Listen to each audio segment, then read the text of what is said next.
Mais Forte Podcast começando, sejam muito bem-vindos, muito bem-vindas. É com muita alegria que nós estamos aqui hoje para receber uma convidada muito especial que vai abrir a nossa mente, conectar-nos com o céu e com certeza nos trazer muita sabedoria através dos seus estudos, através do seu testemunho, do seu conhecimento. Ela tem feito a diferença, não só no meio sobrenatural, mas também aqui no terreno. Ela tem nos alimentado da palavra que vem do céu. Ela tem nos conectado através do estudo da ciência, da neurociência, e vocês vão entender um pouco mais sobre tudo isso que eu estou falando agora. Mas antes de nós começarmos, eu quero convidar você que ainda não é inscrito aqui no canal para que você se inscreva, para que você deixe o seu like, seu comentário, compartilhe, deixe as suas sugestões, quem você gostaria de ver aqui, qual foi o podcast que mais te impactou. Sempre estamos atentos a vocês, aos comentários e aquilo que Deus tem feito na sua vida também. Então, abra o seu coração, se prepare, porque hoje eu tenho a honra de receber uma convidada muito especial, doutora Rosana Alves, que é neurocientista, psicóloga, pesquisadora e cristã comprometida. Com mestrado, doutorado, pós-doutorados, a doutora Rosana é também autora de livros como A Neurociência da Felicidade e fundadora do Neurogenesis Institute nos Estados Unidos. Sua missão é clara, mostrar que a fé não está em conflito com a ciência, pelo contrário, ela é confirmada por ela. Ao longo da sua carreira, ela tem inspirado milhares de pessoas a cuidarem da mente sem abandonarem a fé. É um privilégio tê-la aqui conosco. Seja muito bem-vinda. Obrigada, Karina. Honra minha estar aqui nesse espaço que traz para as pessoas alegria, certeza da fé, conforto, Amém. Conhecimento. Amém. Que este lugar continue sendo o espaço da bênção que as pessoas tanto precisam. Amém. É uma alegria tê-la aqui, conhecer mais de perto a sua história e também testemunhar de tudo que você tem feito. Obrigada pelo seu tempo, pela sua disposição. E eu quero começar já fazendo um alerta para aqueles que estão nos ouvindo. Porque muitos cristãos acham que o estudo da neurociência, do nosso cérebro, daquilo que nós pensamos, de como isso reflete, né, na nossa vida, não faz parte daqueles que confiam no Senhor. Né? Muitos descredibilizam a ciência em favor da fé. Né? E você é prova viva disso, e nós que vivemos a palavra de Deus e temos consciência do que você ensina, temos uma vida muito melhor e conseguimos estar mais realizadas e temos a tal felicidade que depende de Deus e do que nós fazemos aqui na Terra. Mas, primeiramente, eu queria saber de você, da onde veio o teu desejo em conhecer mais a mente humana? Isso é tão interessante. A minha mãe, uma mulher que eu gosto muito de falar sobre ela dizia que nós cristãos estávamos entendendo muito sobre Deus, falando muito sobre Deus, mas sem entender o ser humano. E nessa tentativa de unir os dois, muita frustração estava sendo gerada. E ela dizia assim: filha, nem todo choro é falta de oração. E nós estamos falando de uma mulher que não teve a oportunidade de estudar, então ela tinha a 4ª série do ensino fundamental, mas que já era cristã, muito. Ela se tornou cristã ainda grávida de mim. Uau. Na gestação ainda, então ela não era antes disso tudo. E ela diz isso: olha, a gente precisa entender que esse Deus nos fez tão complexos porque ele tinha um objetivo maior do que simplesmente obedecermos sem saber o porquê. Ele nos convidou para fazer parte do plano dele de entender o universo, de entender as pessoas, de vivermos com propósito, entendendo a vida. Então vem daí, de uma mulher que ela tem esse olhar para a vida de forma ampla, para a fé de forma ampla. esse olhar acolhedor do ser humano, sabe? Quando a gente olha, já falando um pouquinho de ciência com fé, quando a gente pensa na ciência, e eu gosto muito de falar nesse sentido para você que está aí, ó, nos assistindo. Eu sou cientista há quase 30 anos e é tão interessante que nós temos alguns princípios na ciência, Karina. Quais são esses princípios? Nós precisamos de um problema que nós queremos responder. A ciência, ela gira em torno de uma questão que eu quero encontrar uma resposta, ok? Para encontrar essa resposta, eu preciso delimitar bem essa pergunta, eu preciso seguir um método para encontrar essa pergunta e ver a relevância do meu resultado. Mas não só a relevância do resultado, mas a justificativa dele, da importância dele para a sociedade, para a humanidade. Então, quando nós olhamos, o princípio científico é o princípio divino. O que nós precisamos responder para as pessoas? O que elas precisam de resposta? O que elas precisam para a vida delas? Qual o meio que nós vamos seguir e qual o resultado que nós queremos chegar. Então, a fé, ela tem essa base. O que eu sou, o que eu quero ter, como eu faço para chegar lá e o que a sociedade ganha com aquilo que eu alcancei por meio da fé. Então, quando eu vou para a ciência, ela era completamente compatível com a minha fé. É entender esse ser humano naquilo que fosse possível para mostrar, principalmente para esse ser humano, que ele foi criado de forma complexa por um Deus que expressa o seu amor por meio da criação. Você primeiro você se converteu, você nasceu num berço cristão, né? Mas qual foi o teu momento onde Deus tocou em sua vida especificamente e você entendeu o teu propósito, entendeu para que você veio na Terra? Como foi a tua experiência pessoal, primeira com o Senhor? Sabe que eu sempre falava para os meus pais na infância que eu queria ser alguém que tivesse estudado, que estudasse, que entendesse muito bem de alguma coisa, para falar em nome de Deus com autoridade. Então, por exemplo, quando a Bíblia fala de educação de filhos, nós temos um mapa aqui, um caminho. Mas as pessoas escutariam mais se fosse uma psicóloga, uma neurocientista falando. Então, quando a Bíblia coloca para a gente princípio de vida, de saúde, a Bíblia fala o quão importante é dormir. É ali no dormir que nós temos as forças restauradas, a nossa conexão ela é melhorada com Deus e etc. Está na Bíblia. Só que a neurociência diz que sem dormir não há possibilidade de manutenção da saúde. Todas as doenças mentais, em todas, existe um distúrbio do sono. Todas. Uau. A Bíblia fala, quando Deus cria a humanidade, quando a gente vai para a descrição em Gênesis da criação, qual é o princípio bíblico? Tardes e manhãs, tarde e manhã, primeiro dia. Deus começou a criação pela tarde. E Ele cria Adão e Eva no final da sexta-feira. Deus já os cria, os recebe e eles já têm o tempo de descanso. Quando nós vamos para a ciência, e eu fui aluna de professores incríveis, reconhecidos mundialmente, e eu lembro disso ainda na Escola Paulista de Medicina. O meu professor, o Sérgio Tufik, que é uma referência até hoje, ele dizia assim, olha, a gente precisa entender que o sono, ele não é apenas para nos descansar da rotina do dia, mas, sobretudo, nos preparar para o dia seguinte. Então, Deus nos cria, nos coloca para dormir, para que tenhamos possibilidade para trabalhar no dia seguinte. Olha que a gente está falando de um Éden perfeito.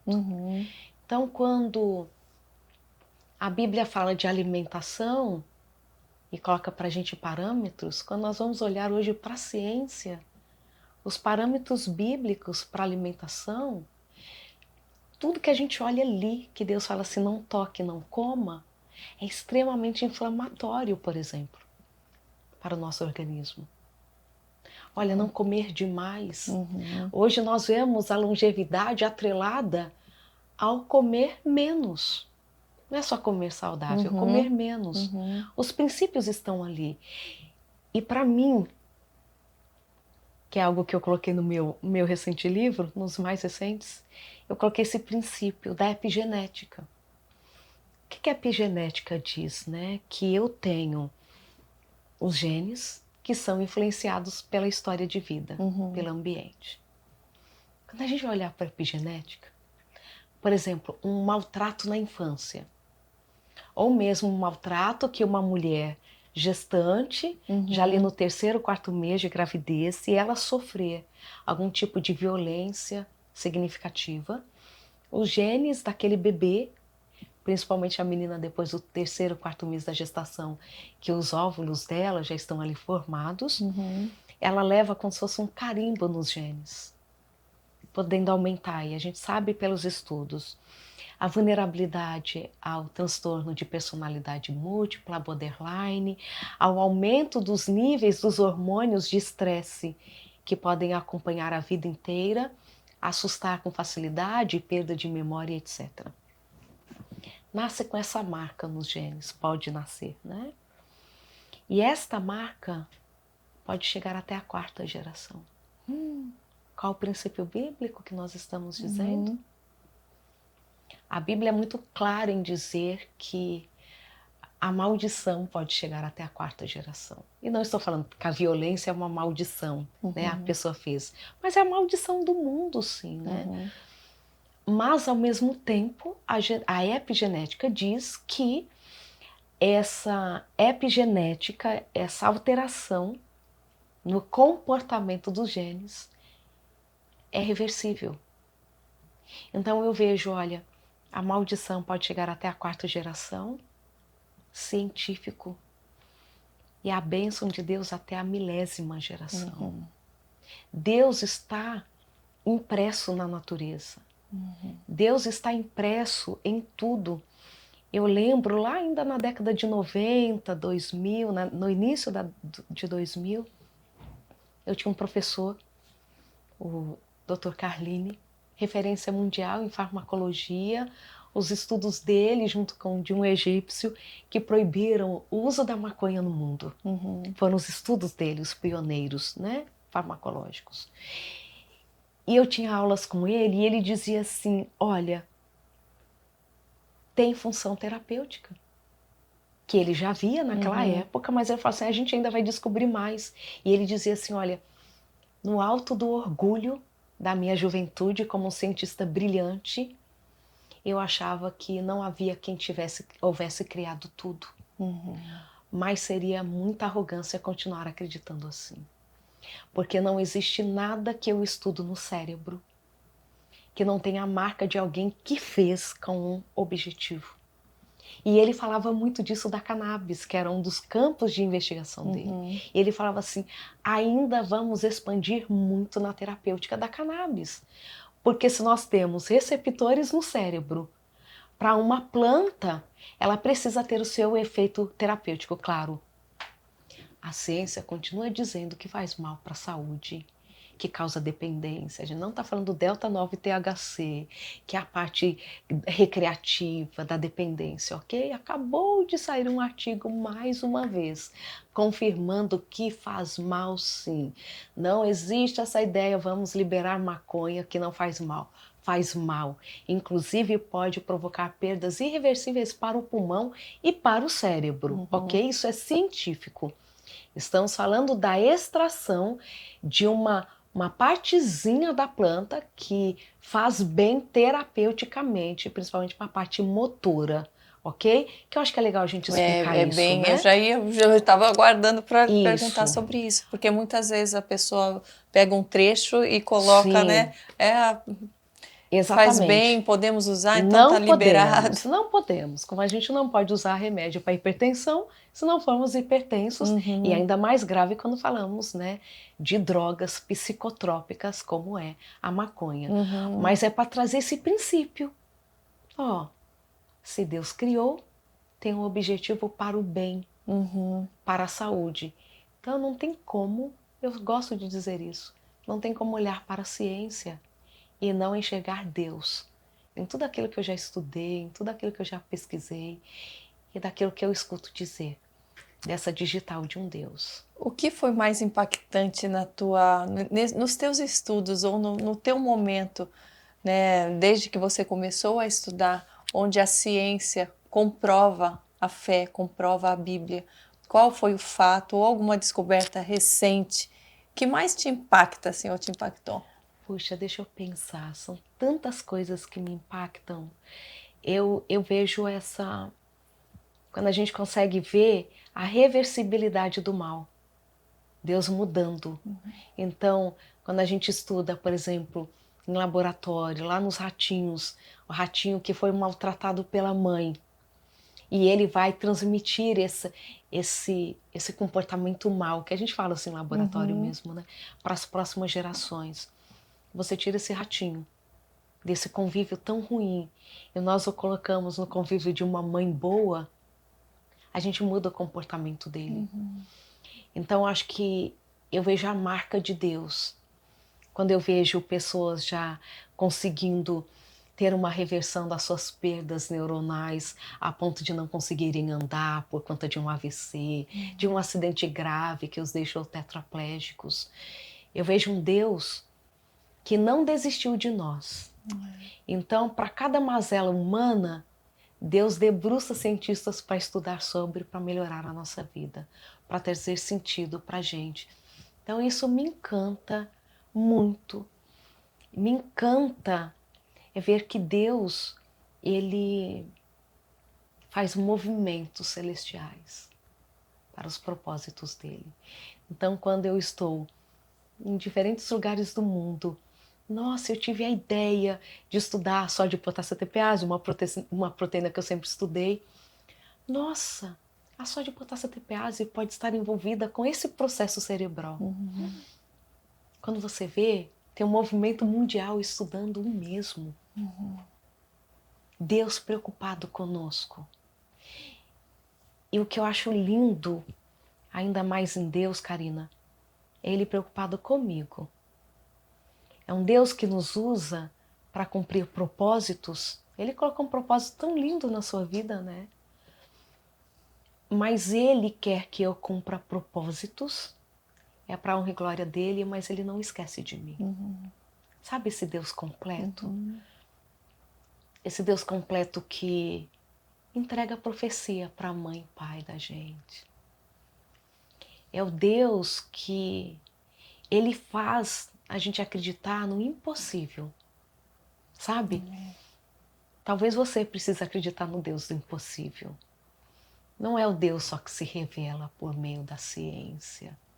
Não é o Deus que só se revela no púlpito. É o Deus que se revela na sua história. Para que você cumpra o que Ele deseja para a sua vida. Então, o maior e extraordinário é o que Deus fez na minha casa, na minha vida, por meio dos detalhes das histórias, da nossa história. Então isso para mim é o extraordinário, sabe? Porque Deus, Ele usa e pode pessoas extraordinárias. Pessoas que nasceram em contextos que são incríveis. Num laboratório incrível para trabalhar, numa condição financeira absurda. Mas Ele olha assim para a gente e fala assim: o que você quer que eu faça? Como que isso volta para o reino? E Ele faz de forma extraordinária e continua fazendo. E Ele vai e mostra, Ele te coloca em lugares, Ele te coloca em circunstâncias que são únicas. Ele vai tecendo caminhos para nós. E quando eu vejo Deus tecendo caminhos, Deus fazendo o improvável, ali para mim está a digital do coração de Deus nas nossas histórias. Amém. Então isso para mim é incrível. Amém. É lindo ver o trabalhar de Deus. É o que você falou, quando a gente está ali muitas vezes esquecendo, até nós muitas vezes esquecemos de nós em momentos que a gente às vezes já errou tanto. Eu falo da minha vida. Chegou um momento que eu falei: Deus, não quero nem, tenho até medo de sonhar, porque os meus sonhos realmente não estão de acordo com a tua vontade. Sim. Quando a gente deixa, né, Ele trabalhar em nós, a gente percebe como ele é cuidadoso. No momento ele fala dos sonhos dele, mas ele também quer saber dos nossos. Sem dúvida. Ele quer dar, né, abertura para que a gente também não fique preso só querendo aceitar um comando. Ele fala, quero saber de você também. Sim, porque Deus não quer personagens. Ele quer seres humanos. A gente vê isso na Bíblia o tempo todo, né? As histórias eram sempre dentro do contexto. Era o povo que estava sendo levado para o cativeiro. Ele pede para Jeremias, escreva, plantem jardins. Não é só para construir casa. Plantem jardins. Comam, desfrutem, tenham filhos, curtam os netos mesmo no cativeiro. É o Deus que vai lá para Isaías 58, está entre os meus versos prediletos, e ele fala para aquele povo que nem merecia, sabe? Um povo que seria levado por cativeiro. E ele lá, quando a gente vai quase para o finalzinho do capítulo, ele fala assim, olha, vocês serão conhecidos como aqueles que reparam qualquer coisa. Vocês reconstruirão sobre os antigos alicerces da vida. Vocês utilizarão os entulhos do passado para construir de novo. Vocês farão jorrar água no deserto. Vocês terão vida plena até nos lugares vazios. Amém. E quem olhar para vocês verão que vocês são capazes de recuperar e reconstruir qualquer situação. Deus está falando para um povo que errou, que pecou, que estava distante. Mas para mim, acima dessa mensagem de esperança que ele traz, ele está dizendo assim, olha, eu vou pegar o entulho do passado e vocês vão fazer uma casa nova usando esse entulho. E vai ser sobre o antigo alicerce da vida de vocês. Porque eu não me envergonho de vocês. Eu não me envergonho. Então, é o Deus pessoal. Ele quer que a gente traga a história, os nossos sonhos, a nossa personalidade, para que ele possa trabalhar a partir de uma história real. Deus ele é o Deus da verdade, da história real. E ele faz, independente dos nossos contextos e das nossas histórias, algo incrível. E é esse Deus a quem a gente serve, né? E é ele que está se manifestando o tempo todo, por meio da natureza, por meio do nosso coração, por meio daquilo que a gente pode entregar para o reino dele. E isso é fantástico demais. Você esteve num contexto, né, de uma faculdade, dos estudos. Naquele momento você já tinha uma fé sólida, firme? Como era lidar com os descrentes? Como isso em algum momento talvez te chocou ou chocou alguém? Ou você teve a sabedoria de você ir levando a mensagem? Como foi esse processo dentro de uma faculdade, onde muitos cristãos às vezes se sentem isolados, se sentem temerosos de estar naquele ambiente? Os pais também têm medo de colocar hoje os filhos numa faculdade pelo ambiente, né, onde elas estarão. Como foi a tua experiência? O que você pode falar para os pais ou para os alunos que vão ingressar nessa vida? Quando eu passei no vestibular de uma universidade pública no Brasil, né? Olha, a minha casa encheu de crente para falar para os meus pais não deixarem eu ir. Eles diziam assim, ela é tão bonitinha na igreja, ela faz aqui, né? Participa dos cultos, vai para a universidade, longe de casa, num contexto desafiador para a fé. E a minha mãe, juntamente com o meu pai, né? A minha mãe disse assim, numa ocasião, com essa reunião em casa, não deixa ela ir. Ela disse assim, preparei minha filha para o mundo. Ela está preparada para falar de Jesus onde quer que ela esteja. Karina, isso é tão importante para um pai e uma mãe falarem para um filho, ou de um filho. Eu já tinha a minha fé, eu já era cristã, convertida, e eu queria estar na faculdade para poder testemunhar também.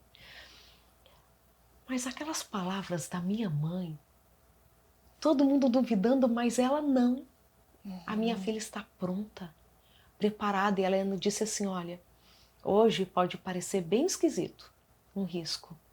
E ela disse, daqui 20 anos, quando despertarem para a importância do que ela vai estudar, quando a igreja despertar, a igreja cristã, a minha filha estará pronta para servir essa igreja.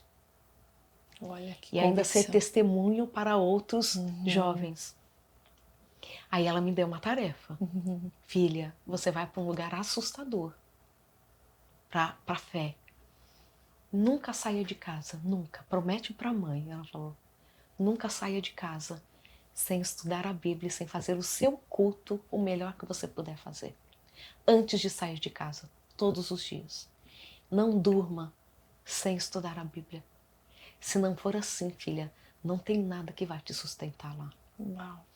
Então eu enfrentei, sim, muita coisa.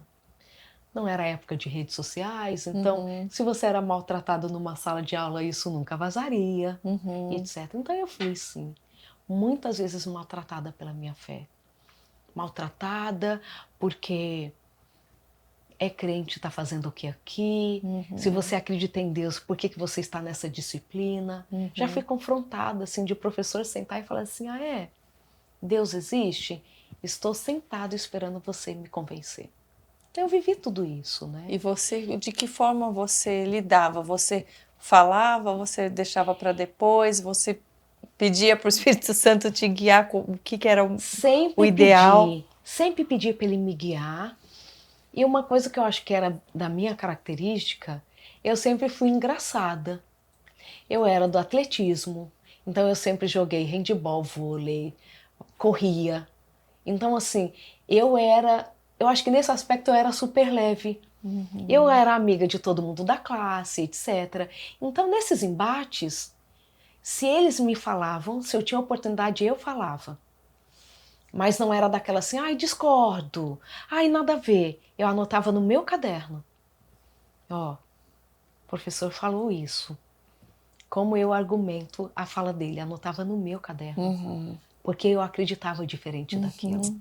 Entende? Lembrava de um verso. Ai, porque se a gente não correr atrás, Deus não dá nada pra gente. Eu anotava ali assim, ó. Deus deu para uma menina passar nessa universidade sem nenhuma possibilidade. Deus faz. Deus faz o impossível. Então eu acho que a gente tem que saber o ambiente em que está, para que nós continuemos a ser vozes nesses ambientes. Sermos o melhor que a gente pode ser. O professor que mais me maltratou, ele, no ano seguinte, ele veio atrás de mim na matrícula, na rematrícula da faculdade. E ele assim, você quer ser monitora da minha disciplina?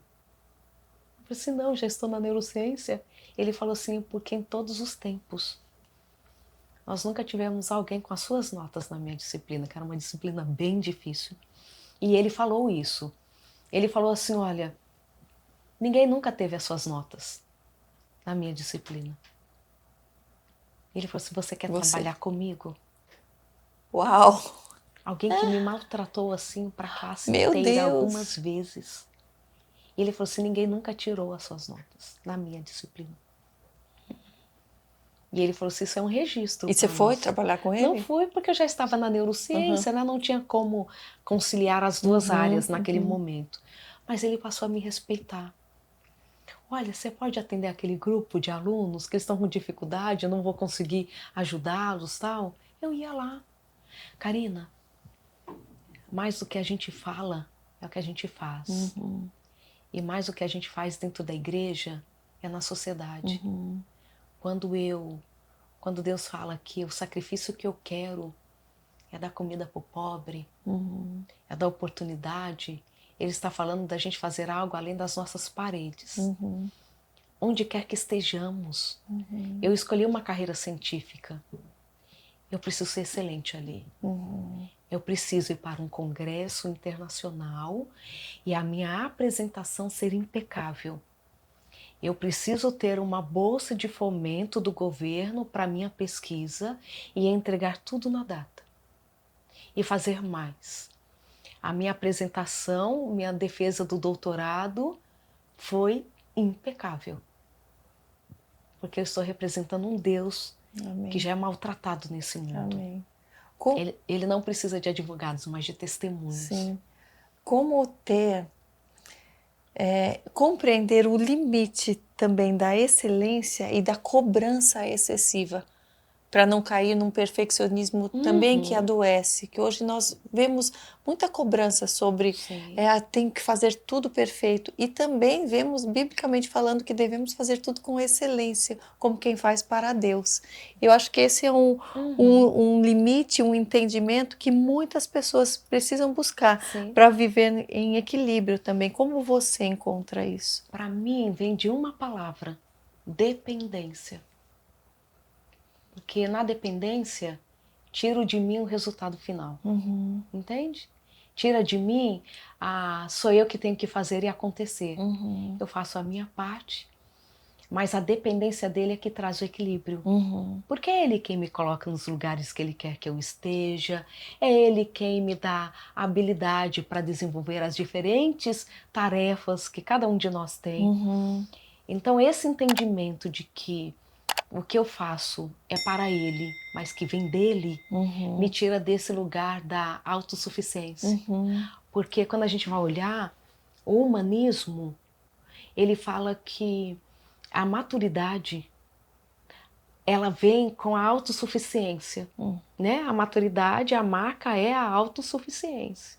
Isso eu entendo. Mas para o reino de Deus, a maturidade é a total dependência dele. Então, quando a gente chega na total dependência, que estamos todos nós nesse caminho ainda, nós vamos tirando de nós a cobrança desnecessária. Porque nós sabemos que ele está agindo até quando não dá certo. Mas naquilo que depender de mim, eu vou fazer o melhor para ele. Sem perder o descanso da alma. Fiz e não deu certo. Achei que ia conseguir, não deu. Não. Ele não deixa que nada aconteça fora do contexto, fora do lugar. Então, dependência me tira desse lugar de achar que é o não dormir, é o fazer, são as minhas conexões que fazem tudo dar certo. Senhor, eis-me aqui. Olha, eu tenho aquela reunião. Se for da tua vontade, que eu saia de lá com este resultado. Se não for, que eles falem assim, olha, nada a ver. Então esse descanso é que traz pra gente até a tranquilidade para poder enxergar o que ele quer que a gente faça, pra gente ter a tranquilidade para fazer, né?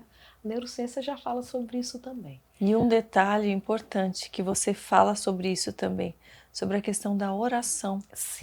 A oração, como é importante, primeiro, para que a gente tenha esse entendimento, essa conexão direta com Deus, e sobre também a saúde mental, como a oração também pode mudar a mente de alguém que está às vezes vivendo um ciclo, né, um ciclo de tristeza, de depressão, de derrotas, um ciclo como a oração tem esse potencial que não é só espiritual, mas para a saúde cerebral, para o ser humano. Oração da espiritualidade. Quando a gente fala dos benefícios da oração, os estudos mostram que você pode ter uma diminuição dos problemas cardíacos, hipertensão, diabetes. Você pode ter um olhar para os traumas da vida diferentes. A gente não sabe quem provoca quem, mas estudos mostram um aumento da densidade, da espessura de córtex pré-frontal naqueles que oram. E córtex pré-frontal é a região que nos torna seres humanos. Independente se a oração é de uma pessoa que já está há muito tempo no Evangelho, se a oração é com muita fé, se é fervorosa, se é silenciosa. Independente. A oração, ela age em diferentes sistemas cerebrais. Da dor, analgesia, nós temos receptores que são ativados, provocando diminuição da dor com a oração. Isso a gente consegue ver nas imagens do cérebro. Ela ativa nosso sistema de recompensa. Os estudos da doutora Zila Vandermeer, da Universidade Federal de São Paulo, nós somos contemporâneas da época de mestrado, doutorado, e eu estava lá na época desses estudos dela, e os estudos mostravam, o mestrado dela, ela trabalhou com meninos e meninas que haviam se envolvido com abuso de drogas, com dependência química, num contexto de vulnerabilidade, comparados com aqueles que nunca fizeram uso de nenhuma substância, né, psicotrópica que causa dependência, assim. No que ela comparou quem fazia o uso com aqueles que eram do mesmo contexto e nunca haviam experimentado, só podiam entrar aqueles que nunca haviam experimentado nenhum tipo de droga, ok? Ela viu que 81% dos que não faziam uso é porque eles oravam ou tinham uma família religiosa ou a mãe era 81%. Uau. Tinha uma questão espiritual envolvida que os protegia. Essa foi a primeira fase. Então, a fé como protetora ao abuso da droga. Ela previne. A pergunta do doutorado. Já que a fé, a oração, aí eu vou desdobrar depois para a oração, é tão importante para a prevenção, o que a fé pode fazer para o tratamento? Os resultados são lindos, Karina. É tanto que na época eu estava lá no dia. Ela propõe na defesa dela. E ela não tem nenhum vínculo religioso, e lógico, ali um estudo científico, né? Ela propõe que a ciência, a universidade precisava desenvolver algum projeto para poder escutar o que as entidades, as instituições religiosas faziam para ajudar nesse tratamento. Por quê? Quando nós olhamos o que nós temos de melhor de tratamento para o abuso de droga no mundo científico, não consegue alcançar o resultado que as instituições religiosas alcançam na recuperação. Ok? Diferença.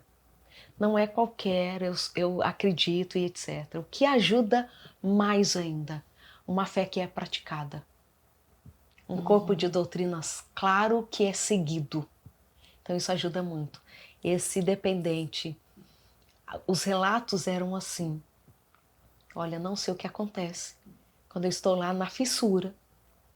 Claro, isso é um processo, não é assim, né?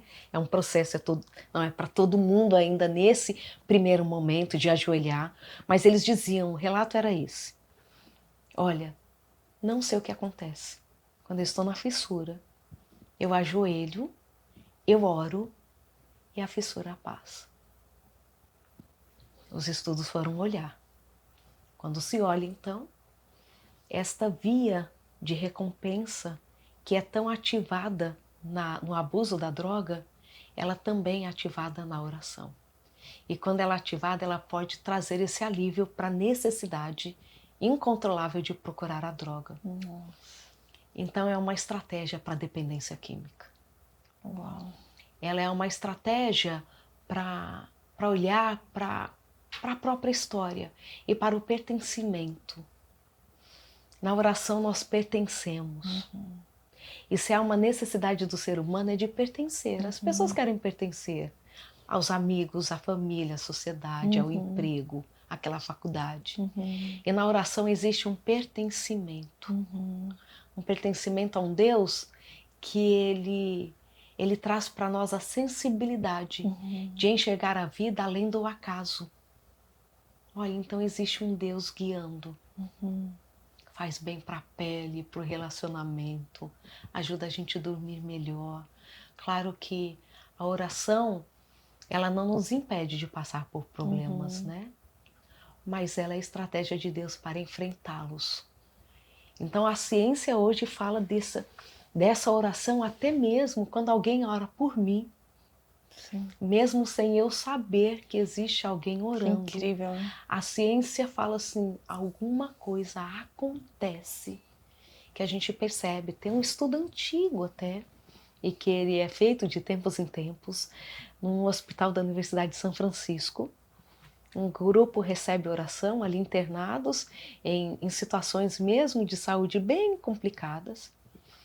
Um grupo recebe oração sem saber e outro grupo não recebe. O grupo que recebe restaura mais rapidamente. Uau.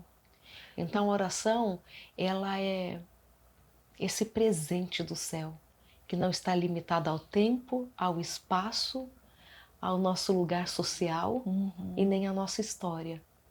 Então é Ele quem traz esta oração, quem traz para nós o lugar do pertencimento, da dependência e do desejo de fazer o melhor para honrar um Deus.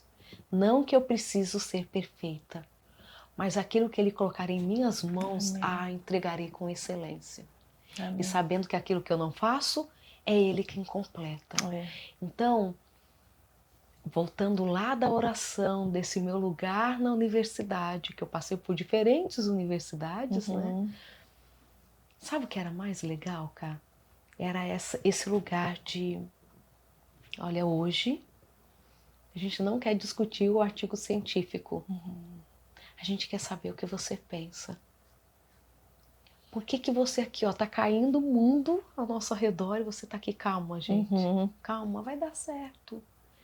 A gente te vê orar antes de cada experimento. Eles vinham, abaixava a minha cabeça, orava por aquele experimento. E um dia um amigo perguntou pro nosso chefe, todo mundo ateu? Ele vira e fala assim pro nosso chefe, ateu daqueles assim, ferrenhos. Ele vira e fala assim, por que pra Rô dá certo?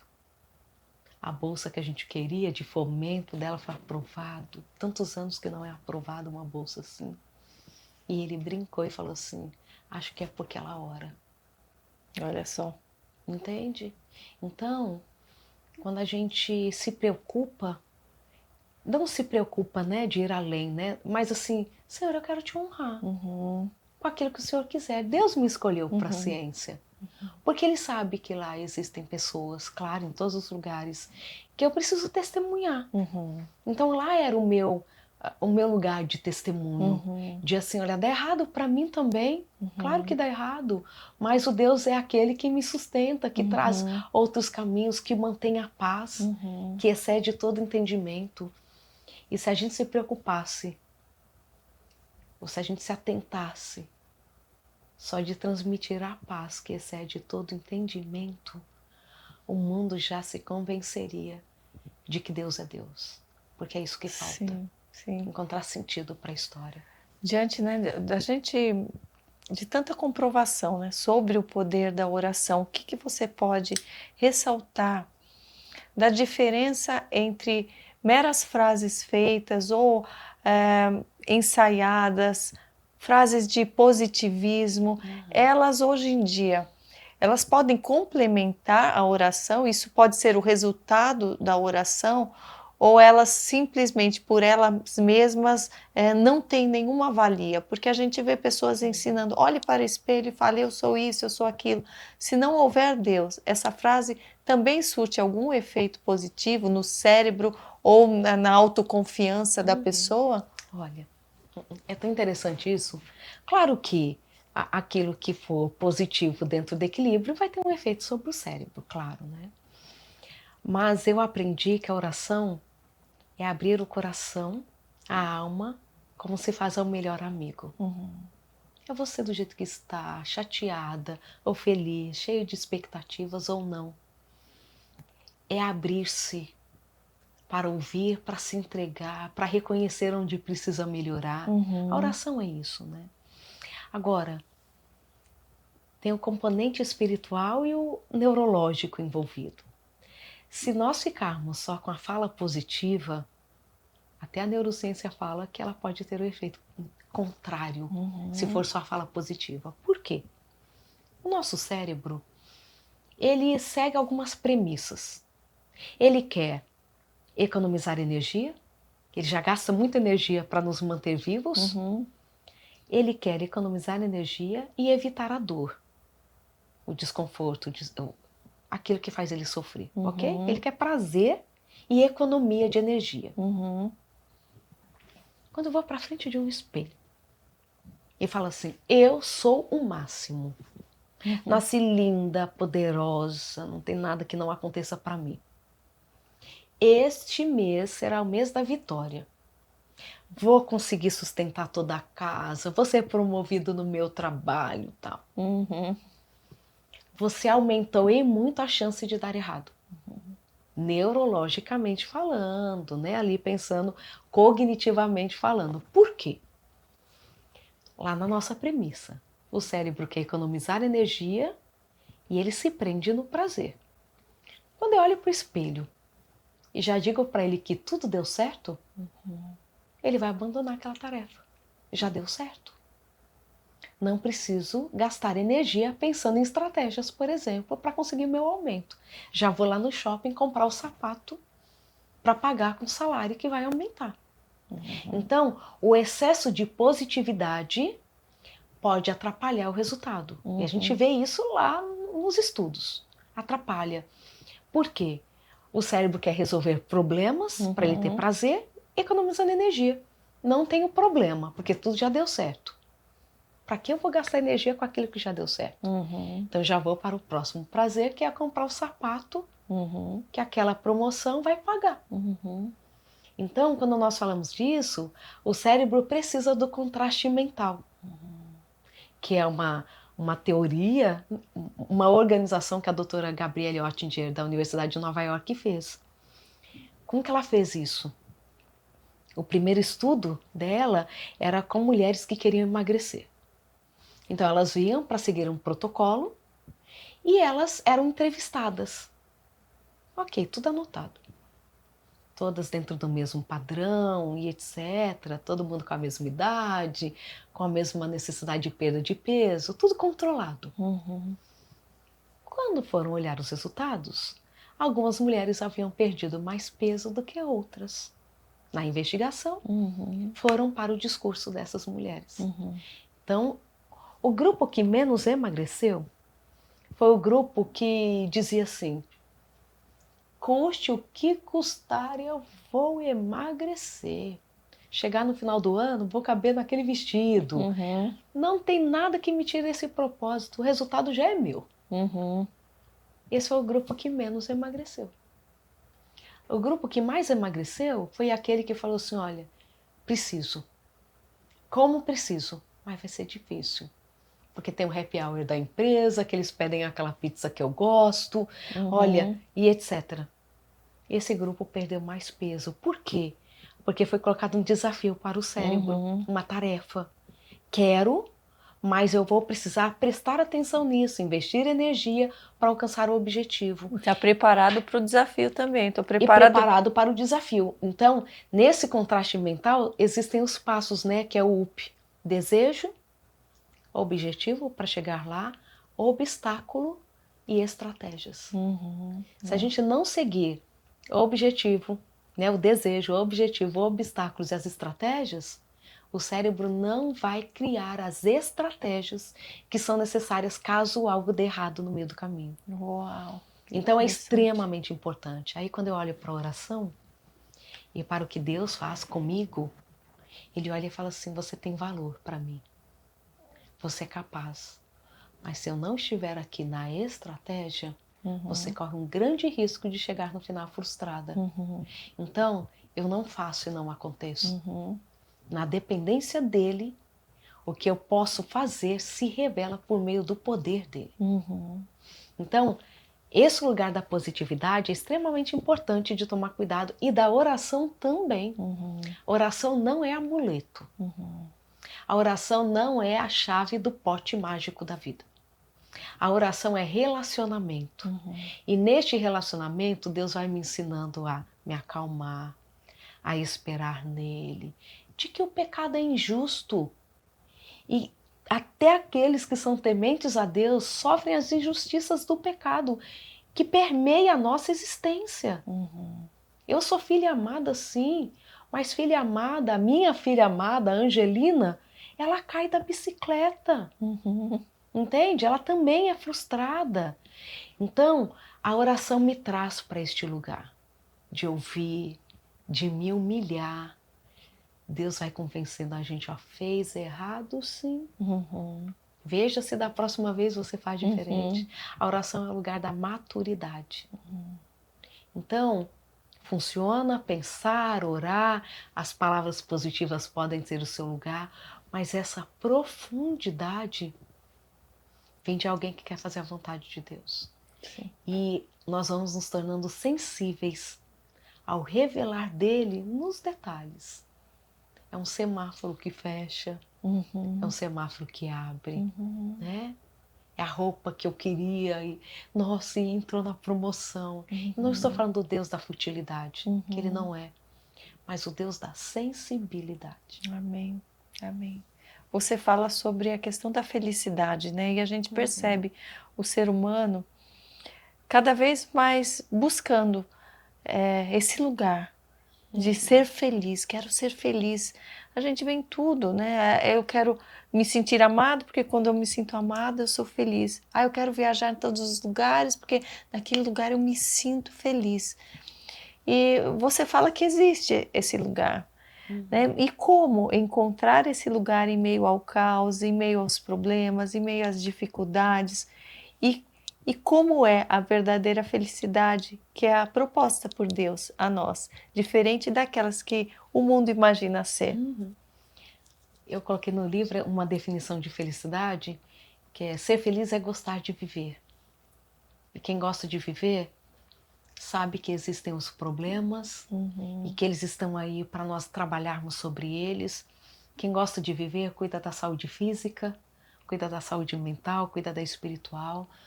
Quem gosta de viver gosta de fazer o outro feliz. Hoje, quando nós olhamos, a principal fonte de dopamina natural para o cérebro humano é o altruísmo. É cuidar do outro. É fazer o outro feliz. Então, esse é o plano de Deus. Jesus estava na cruz, em maior angústia, mas eu sei que ele estava feliz, porque ele estava salvando a humanidade. A felicidade, ela não é este lugar vazio, não é uma teoria, mas você encontrar sentido para a vida. E o sentido na vida, você pode encontrar o sentido para essa vida, você pode encontrar pegando o lixo da sua vizinha e colocando no lugar certo. Porque a gente perde a felicidade quando a gente olha para a vida com um recorte. Para aquilo que eu estou vivendo hoje. Sem fazer conexão com o passado e sem a projeção para o futuro. A felicidade, ela tem que ver com esse olhar amplo para a vida. Isso daqui que eu estou fazendo, qual o sentido mesmo? E cada um vai ter o seu lugar de felicidade, sabe? Cada um. Para algumas pessoas é a maternidade. Por meio da maternidade vai ajudar outras mulheres. Tem gente que vai ser na profissão. Claro que não é um recorte de uma área na vida, mas vai encontrando o sentido, o propósito. O que deixa a gente triste na vida é perder o sentido dela. É tanto que Viktor Frankl, né, no livro Em Busca de Sentido, pensa um psiquiatra que ele termina de criar a sua teoria, a logoterapia, no campo de concentração. E ele fala, quem sabe o porquê enfrenta qualquer como. E nós encontramos o sentido da vida quando cumprimos a nossa função ontogenética. Ontogenética é aquilo que eu cumpro que vai além da minha história ou daqueles que estão ao redor de mim. O que eu estou deixando para o outro. Que legado eu estou construindo? E legado não é nada sobrenatural que vai alcançar a humanidade, mas que reverbera, pelo menos naqueles que entraram em contato comigo, com a minha história. Se a gente não tiver sentido na vida, a gente não vai encontrar contentamento, felicidade, motivos para continuar. E a maioria de nós vai encontrar o sentido na dor, naquilo que deu errado. E às vezes a gente fica esperando o tempo ideal, né? O sentido vem para a maioria das pessoas por meio da dor. Até a dor tem um lugar no reino de Deus. Como o cristão que está passando talvez por um momento de dor agora pode encontrar um novo sentido? É buscando em Deus, talvez como detectar se existe um tratamento necessário físico para isso? Um tratamento, né, médico? Ou é algo espiritual? Como que você enxerga essas duas fontes, né, trabalhando juntas? Nós somos seres integrais. Deus nos faz assim. Ele nos dá o aspecto espiritual, o mental e o físico. Se qualquer uma destas áreas estiver descuidada, desprotegida, doente, nós iremos sofrer. Eu sempre falo para as pessoas, o fisiológico não pode ser descartado. Porque mulheres, quando entram na menopausa, por exemplo, elas aumentam a vulnerabilidade para depressão, para agressividade, para querer assim desfazer da família inteira, porque não tem paciência. O estrógeno traz para a gente o equilíbrio emocional. Baixou o estrógeno, que perigo que nós nos tornamos. Isso é real, isso é fisiológico. Então a mulher não está dormindo porque o estrógeno caiu, a progesterona está lá no pé, a pele está ressecada, o cabelo está caindo, a tireoide bagunçou, ela não consegue dormir, os dentes dela estão enchendo de calcificação, placas, porque ela não tem estrógeno. A memória se foi embora. Memória depende de estrógeno. Tireoide depende de estrógeno. Entende? A nossa pele depende de estrógeno. O cálcio no lugar certo do nosso corpo depende do estrógeno.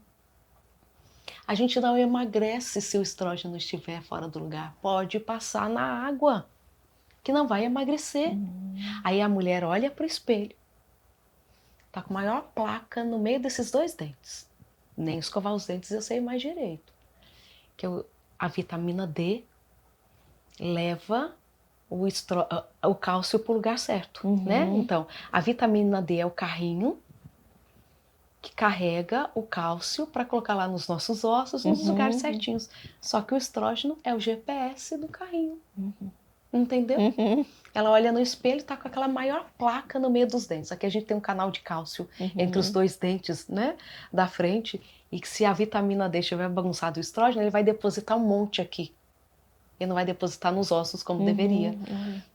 Não sei nem escovar os dentes direito. Minha memória falha. Que vontade de jogar todo mundo pela janela. Não durmo e não emagreço. Sou o desastre.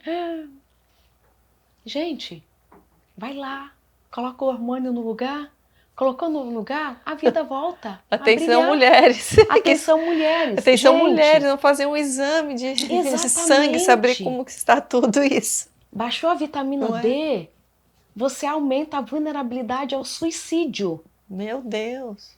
Eu já conversei com mulheres, assim, homens, olha, minha vida não tem sentido mais, não tem nada fora do lugar, mas vai me dando uma angústia, tá? Eu falei assim, vamos fazer um exame de sangue?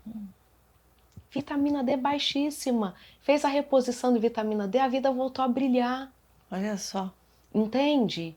Aí a gente olha, puxa vida, nossa, é Alzheimer. Não, tá dormindo o suficiente. Se você não dormir suficiente, você também aumenta a vulnerabilidade ao suicídio. Em muitos casos, só não posso falar a maioria, adolescentes que suicidam o fazem depois de algumas noites sem dormir suficiente. A ciclagem na bipolaridade faz com que o paciente entre na mania. Na maioria das vezes acontece depois de uma noite mal dormida. Uma apneia do sono. A apneia do sono aumenta a vulnerabilidade absurdamente para a depressão. O estresse, o trânsito da cidade já é um fator que pode desencadear a ansiedade. As doenças mentais, elas são desencadeadas ou aumentam a nossa vulnerabilidade com o estresse do dia a dia, principalmente o que a gente vive, que é o estresse crônico e imprevisível. Cada dia uma coisa diferente acontece na nossa vida. Então, eu sempre falo isso. Vamos dar uma olhada na parte fisiológica? Não adianta sentar com o psicólogo até e falar que a vida está ruim e não vai conseguir resolver se você fisiologicamente não estiver bem, ok? Então a gente olha questão fisiológica, o psicológico e o espiritual. Não existe o ser completo que Deus criou sem todas estas esferas da vida, ok? Então essa é uma ideia. Como encontrar um motivo para continuar vivendo para quem está passando por um problema? Eu aprendi com uma amiga, a pastora Roberta Fonseca de Campinas, e ela veio com uma frase resumir tudo que eu queria resumir numa frase. Sabe aquela frase da amiga que você fala assim, puxa, é uma frase que eu gostaria de ter pensado nela, que ela resume bem. A nossa dor é o nosso ministério. Porque na dor, naquele momento mais difícil, quando nós saímos para ajudar o outro que sofre, nós somos curados. Então, aquela pessoa que sofre com a depressão, ela é a pessoa mais indicada para acolher aqueles que não querem viver. Porque ela sabe exatamente que dor é essa. Aquela que perdeu um filho, ela é a mais indicada para consolar o coração daquela que também perdeu. Eu coloquei no meu mais recente livro, que é o Abundância na Falta, que você é indicado a dar aquilo que te falta, porque você sabe o quanto te custa não ter. Uau. Então, quando a minha mãe, ela cresce abandonada, porque os pais separaram e ela era um bebê com 2 anos de idade, ela transformou a dor dela em ministério. Então um dia eu pergunto para minha mãe, falo assim, mãe, como a senhora consegue ser a melhor mãe do mundo? Como a senhora consegue ser a melhor mãe do mundo, sendo que a senhora não teve mãe? E como a senhora consegue ser a pessoa mais acolhedora que eu conheço, sendo que a senhora foi rejeitada por uma sociedade? E ela diz assim, filha, não porque eu me considere, mas eu sou a pessoa mais indicada para ser a melhor mãe do mundo, porque eu sei o quanto uma mãe faz falta. Uau. Ela falou assim, eu sei o que é querer que uma mãe abra a porta do quarto e diga assim, filhinha, boa noite, a mamãe te ama. E é por isso que eu falo para vocês todas as noites. Que lindo. Eu sei o que é passar fome, o que é não ter um sapato para colocar nos pés. Eu sei o que é ficar no cantinho da vida e ninguém me tirar de lá. Então, eu sou a pessoa mais indicada para entender o que dói. E aí ela me ensinou que é possível viver a abundância na falta. Aquilo que não recebemos, aquilo que nos falta, aquilo que nos machuca, são as melhores ferramentas para sairmos e amarmos as pessoas. Porque no processo de curar o outro, eu sou curada. Quando eu dou o que me faltou, a minha vida também é repleta de abundância, de sentido. E eu gosto de falar isso. Se deu certo para minha mãe, vai dar certo para qualquer um. Porque ela viveu uma vida extraordinária de alguém que só tinha motivos para desistir. E ela, o que ela não teve de mãe, de conforto, de amparo, de estudos, ela queria tanto estudar. Ela nos ofereceu. Que lindo. E ela ofereceu para quem estava perto dela. Então, eu gosto de dizer assim, ó, pega essa dor aí, transforma em ministério, saia para amar, porque a partir desse movimento não precisa ser perfeito, não precisa ser intenso, não precisa ser todos os dias. Mas naquilo que já é possível, a gente começa. Amém. E nessa dependência com ele, ele vai realizando. Porque assim, Karina, eu falar que é incrível uma mãe, ai, que a mãe faz diferença, que você tem que ser uma boa mãe, eu sou uma boa mãe, é fácil para quem foi bem cuidada, para quem foi amada. Mas a minha mãe dizer que é possível, Uhum. é prova inequívoca. Uhum. Então, eu falar assim, olha, a gente pode cuidar da depressão e etc., é fácil. Sou terapeuta, nunca sofri com depressão, mas alguém que passou pelo vale da sombra da morte e falar assim, olha, sei desse lugar que você está, dói, a vontade é de desistir, mas deu certo para mim, vai dar certo para você. Amém. Essa é a chave celestial para curar as nossas dores, para nos tornar fortes nele, porque é entre o sobrenatural dele. A gente não conseguiria sozinho, Sim. mas ele pode pegar aquilo que é sem forma, vazio, soprar o seu espírito. E quando o Espírito de Deus preenche aquilo que era sem forma e vazio, passa a ter ordem, passa a ter dia, passa a ter noite, plantas crescem, a vida humana surge. Deus, ele é especialista de trabalhar naquilo que é sem forma e vazio. Sim. É só deixar o Espírito Santo dele pairar sobre nós. No seu caso, doutora, qual foi o momento onde você se sentiu mais frágil? O momento mais desafiador da tua vida? O atuador maior? Acho que foi a perda da minha mãe, pensando em algo antigo, mas acho que recentemente, por alguns problemas de saúde, etc., existia uma suspeita de esclerose múltipla. E aquilo me abalou. Eu falei assim, e agora? E agora? Porque o que eu faço com uma filha pequena? Claro, não é uma sentença de morte, né? Não é assim. Mas é um desafio que eu não estava preparada para aquilo.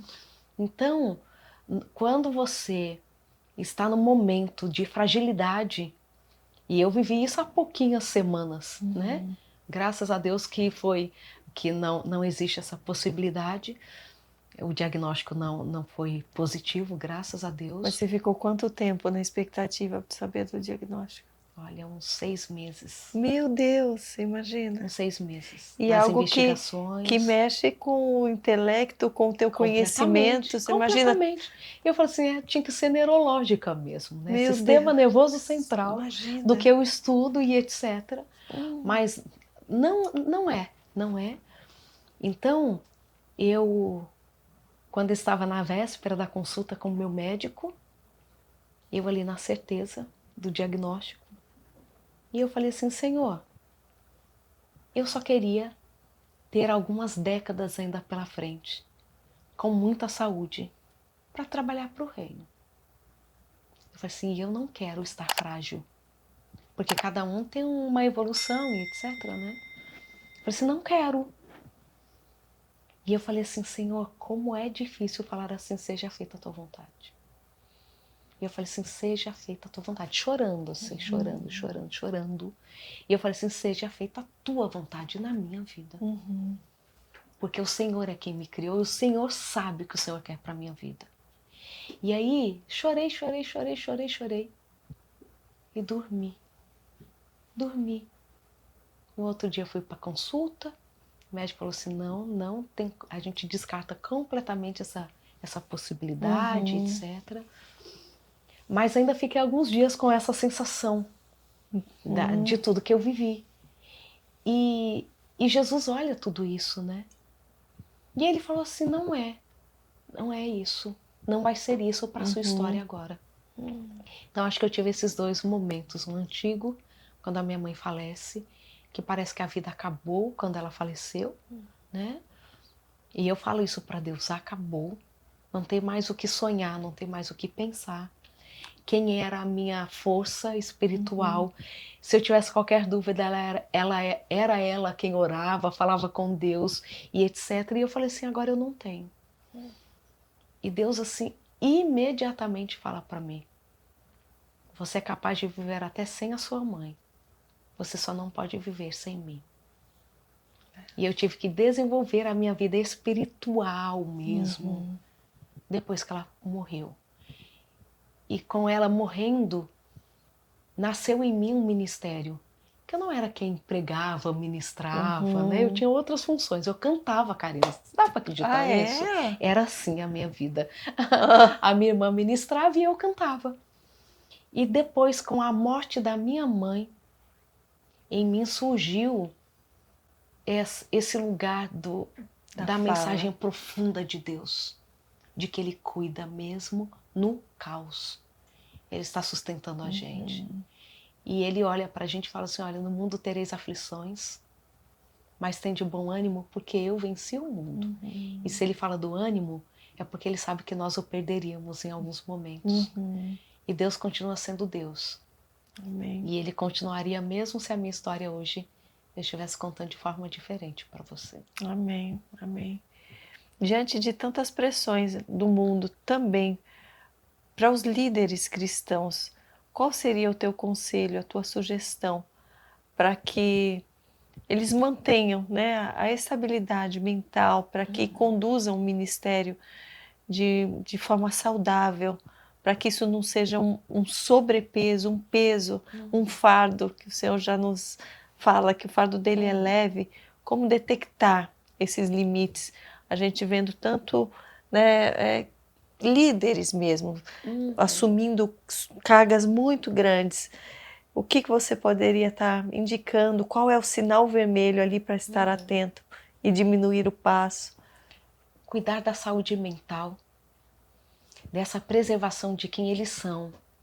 Se ocupe mais com o que Deus pensa sobre você do que o que as pessoas pensam sobre você. Então, quando nós estamos mais envolvidos com o que Deus pensa sobre nós, nós somos menos afetados pela opinião das pessoas. E a gente só consegue se ocupar mais com o que Deus pensa do que com o que o outro pensa se houver honestidade nessa relação com Ele. Então não adianta eu estar no altar falando desse Deus sobrenatural e eu não abro a Bíblia. Eu estou falando que Deus faz e acontece e eu fui dirigindo falando assim, será que Ele cuida de mim? Então esse relacionamento com Ele é tão importante. As pessoas, elas precisam de nós, mas elas não têm somente a nós para cuidar delas. A gente não pode dar o que a gente não tem. Então a gente precisa dar para as pessoas a saúde, colocar para elas os limites. Olha, gostaria de passar a noite inteira aqui conversando com você, mas este assunto pode ser resolvido amanhã, pode ser resolvido por outra pessoa. Delegar funções. Deus faz isso com Moisés. Escolha líderes das diferentes tribos para que possam julgar as pequenas causas. Tenham pessoas. Eu falo, Karina, que todos nós temos que ter pelo menos 2 amigos íntimos, espiritualmente capazes de nos sustentar. Quando a gente vai para Êxodo 17, nós temos um Moisés que precisou de Arão e Hur para manter as mãos dele erguidas. Eles vêm e colocam uma pedra para que Moisés sente sobre a pedra, porque quando as mãos dele baixavam, todo mundo ali perdia. Se Moisés baixava a mão, um pai de família não voltava para casa.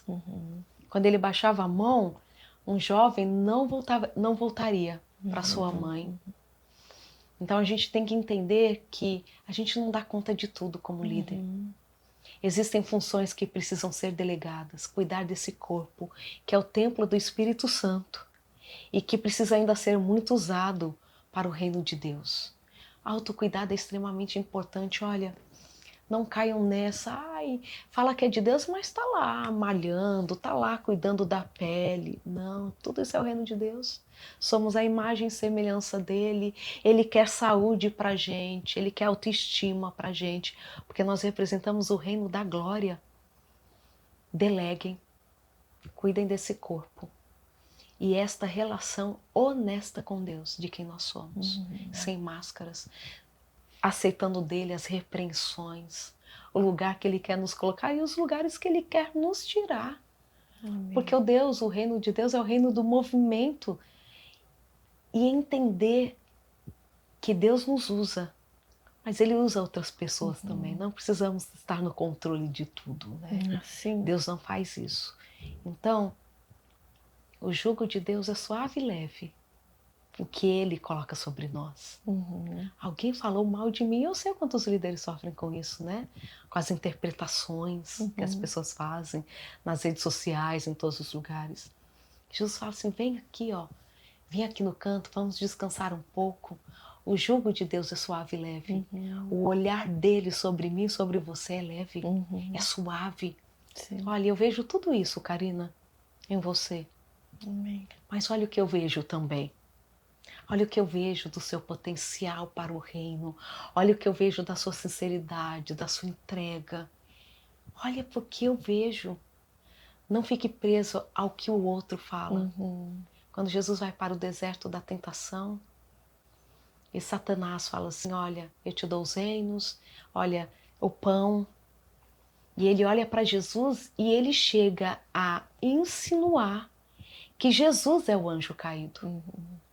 E ele desceu do céu para conferir se ele não era o anjo caído querendo passar pelo Messias.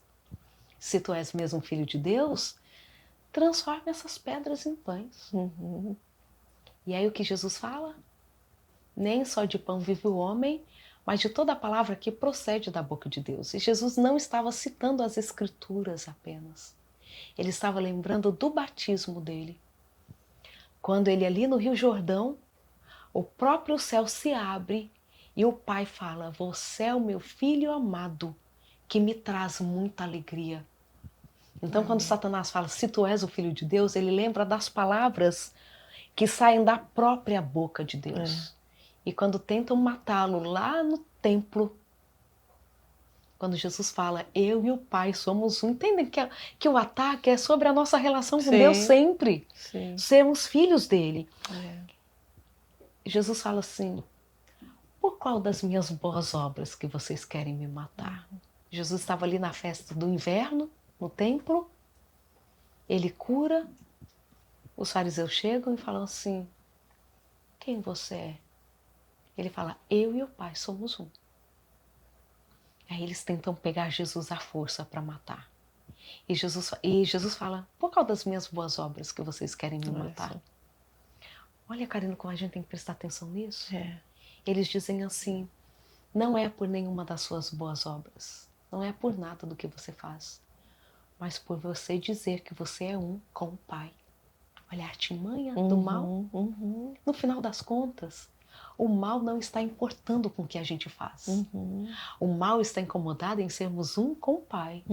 É o nosso pertencimento que o incomoda. E aí o texto fala assim, vocês não entendem, mas eu sou um com o Pai. E mais uma vez tentaram matá-lo. E Jesus, fugindo, foi para o Jordão, onde foi batizado. E muitos creram nele e passaram a segui-lo. Quando tentam tirar de Jesus a filiação celestial, seja Satanás, sejam os fariseus, Jesus volta para o Jordão. E às vezes para a gente, falta voltar para o Jordão. Para escutar mais uma vez o Pai dizendo, você é filha amada que me traz alegria. E isso precisa ser a nossa certeza. E quando isso se torna a nossa certeza, nada nos abala. Entristecer faz parte da história humana, nos perdemos um pouco ali no equilíbrio de como vamos guiar uma igreja, mas continuamos filhos amados, que deitam no colo de Deus. E esse pertencimento nos sustenta. Essa conversa, Jesus ficou sozinho no Rio Jordão. E eu fico imaginando Deus descendo ali, né? E falando com ele. E depois daquele momento, muitos o seguiram. Depois do Jordão. É esse lugar de descanso. De se preocupar mais com o que Deus fala sobre nós do que o que os outros falam sobre quem somos. Até o que é positivo, nada vai chegar perto do que somos para Ele. Filhos amados. Não somos filhos por adoção. Amém. Somos filhos reais dele. Sim. E isso precisa preencher o nosso ministério. Porque nós vamos entregar para aqueles que andam sós, machucados para a vida, a oportunidade de serem chamados filhos de Deus.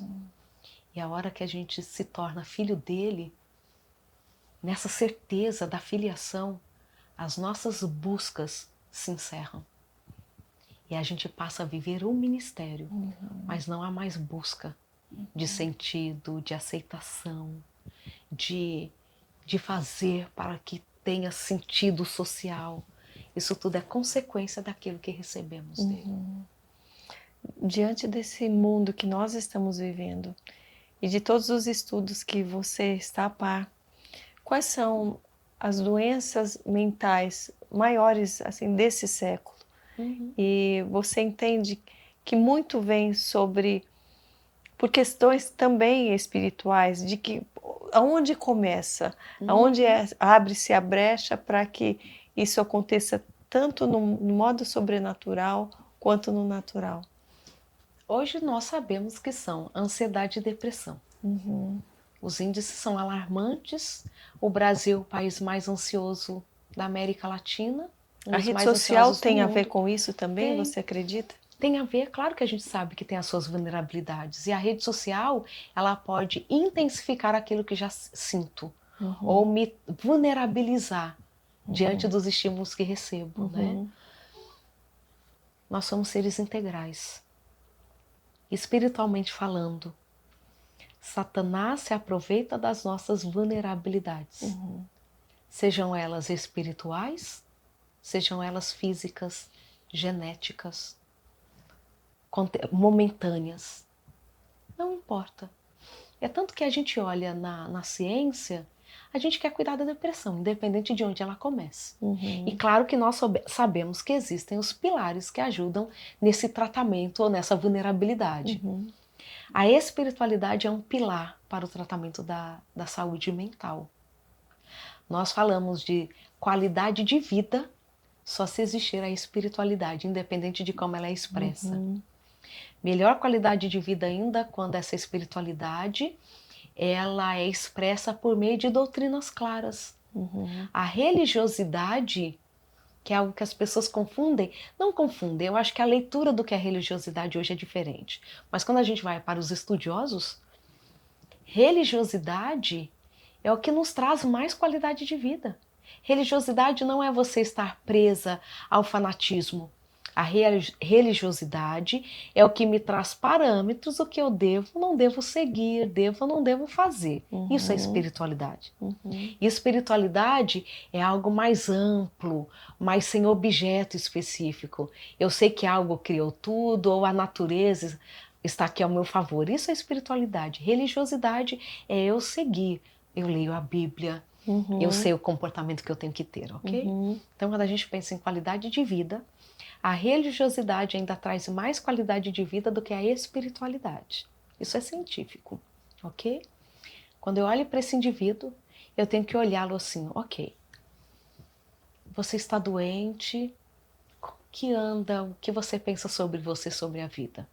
Olha, acho que a vida é isso mesmo, acaba aqui, eu não tenho expectativa nenhuma, fui abandonada pelo universo. É um aspecto para se cuidar, para ter saúde mental. Então a gente não descuida de nenhum eixo desse ser humano. Então a depressão pode vir por questões espirituais, sim. Claro que sim. Não acho que Deus cuida mais de mim. Não enxergo o futuro. Claro que sim. E eu perco o sentido da vida. Pode vir por noites mal dormidas. Começa a perder noites de sono. Você está aumentando a vulnerabilidade para a depressão. Se você já tiver uma possibilidade da depressão. Você está aumentando a possibilidade de uma ansiedade, por exemplo. Então, hoje nós temos ansiedade e a depressão como as doenças mentais em índices alarmantes no mundo, sem dúvida nenhuma. Cada vez mais aumentando entre jovens, adolescentes e crianças. Né? Quais são os aspectos da ansiedade especificamente? Que a depressão, eu creio que é mais fácil da pessoa detectar, aquela pessoa que está mais esmorecida. Como alguém perceber que ela já está sofrendo com ansiedade, que não é só uma agitação? parâmetro para qualquer doença mental. Mudou a qualidade de vida. O que você fazia, você já não consegue fazer com o mesmo prazer ou com a mesma intensidade, com a mesma habilidade. Está acontecendo prejuízo na sua vida, já é hora de olhar que tem alguma coisa fora do lugar. Quando a gente olha, nós temos a impressão de que são doenças antagônicas, mas elas têm muitos sintomas em comum, a depressão e a ansiedade. E algumas vezes o paciente acha que está com ansiedade, e na verdade ele tem depressão. E às vezes ele acha que é depressão e ansiedade, porque olha, dentre os sintomas principais da depressão, existe a tristeza. Mas a tristeza não precisa ser um sintoma presente no paciente. Então, quando nós vamos diagnosticar a depressão, ele precisa ter 4 dos sintomas principais e pelo menos mais 2 dos secundários. Que seriam quais? Por exemplo, pode ser a tristeza, a perda de prazer na vida, a perda do ânimo para viver e essa vida que perde essa cadência, essa rotina. Mas pode ser depois lá o sono perturbado, alteração do apetite, falta de energia para começar uma atividade, mas que a gente precisa ter pelo menos 6 sintomas por pelo menos 4 semanas, 6 semanas, ok? Só que o paciente não está triste, mas pode ser uma depressão. Mas ele está lá, ó, com perda de apetite, não consegue dormir, ele está numa agitação, perda de memória, pode ser tanto depressão quanto ansiedade. A ansiedade, ela tem uma característica que ela é bem importante da gente olhar. Não tem que ver com medo do futuro, não tem a ver com isso. Na verdade, é não ter controle sobre o futuro. Então você começar a achar que você não está no controle e vai dar errado. Não estou no controle e vai dar errado. Se eu estivesse dirigindo, eu chegaria em tempo. Se eu fosse levar o meu filho na escola, correria menos riscos. Se eu conseguisse mais um emprego, eu conseguiria pagar as contas da casa. É essa vontade, essa necessidade incontrolável de controlar tudo que acontece com você. É às vezes esse coração saindo pela boca, é essa agitação da alma. E eu arrisco em dizer desse olhar para si, se sentindo tão incapaz de dar conta. E claro, o parâmetro vai ser, na maioria das vezes, o próprio paciente. Essa mudança na vida para pior, com prejuízos. A doença mental, ela é caracterizada pela mudança com prejuízos. Eu consegui e não consigo mais. Eu nessa situação não me agitava e agora agito. O que você está vivendo é temporário, é situacional que a gente fala, porque neste mês isso aconteceu, ok? Ou é algo que está perdurando, que não faz mais sentido, não ter mais o objeto central que te faça sofrer. E aí a ansiedade generalizada. A fobia é um objeto, uma situação específica. Síndrome do pânico tem a ver com as pessoas. Síndrome do pânico tem a ver com o quê? Eu tenho uma amiga que tem isso constante, mesmo depois da conversão dela, ela ainda tem alguns momentos que ela se sente assim. Ela fica tentando detectar se, será que isso é uma batalha espiritual? O que que é? É esse colocar-se no coletivo, se expor. Então eu não vou dar conta, tem que... Nossa, eu dava palestras, não consigo mais, eu travo. Vai te tornando incapaz e vai aumentando o medo. É muito mais sofrido esse entorno do ataque do pânico do que o próprio pânico, porque ele vai durar ali minutos às vezes. Só que o medo de ter já faz a pessoa sofrer um mês antes, na semana, no dia, antes de falar, depois que desceu, ela ainda está em desespero. Então, a vulnerabilidade que sentir-se tão perdido, ela é muito pior para a síndrome do pânico, por exemplo. Então, é até difícil de diagnosticar. A gente acha que é fácil diagnosticar uma depressão, uma ansiedade. E não é. O diagnóstico não é simples, porque nós temos comorbidades. A ansiedade e a depressão são doenças que podem aparecer juntas na mesma pessoa. Então ela é ansiosa e depressiva. Então, elas não são antagônicas, elas não se anulam, porque elas têm características comuns e ainda são doenças que têm uma maior prevalência juntas, ok? Por isso que nós falamos, diagnóstico é com profissional. Diagnóstico não é rápido. Há diferença em buscar um profissional que é também cristão para esse caso ou não? Existe uma diferença. Não deve existir para o tratamento, porque o que se segue é científico, ok? E ele precisa estar neste lugar neutro. Estou aqui para tratar da depressão neste paciente que tem este histórico. Não é para fazer diferença no tratamento. A diferença está no quanto você se sente confortável. Ah, mas isso é antiético, doutor, você está falando aqui no podcast que... Gente, é assim. Ó, eu prefiro um clínico geral, falar assim, alguém fala assim, ah, eu gosto de pediatra mulher para o meu filho. Ah, eu prefiro um ginecologista homem. Preferência. Por que a gente pode ter preferência para ir com um homem, com uma mulher, com um idoso, com um jovem? Eu não posso ter preferência para quem vai cuidar da minha mente. Entende? Não é para fazer diferença no método.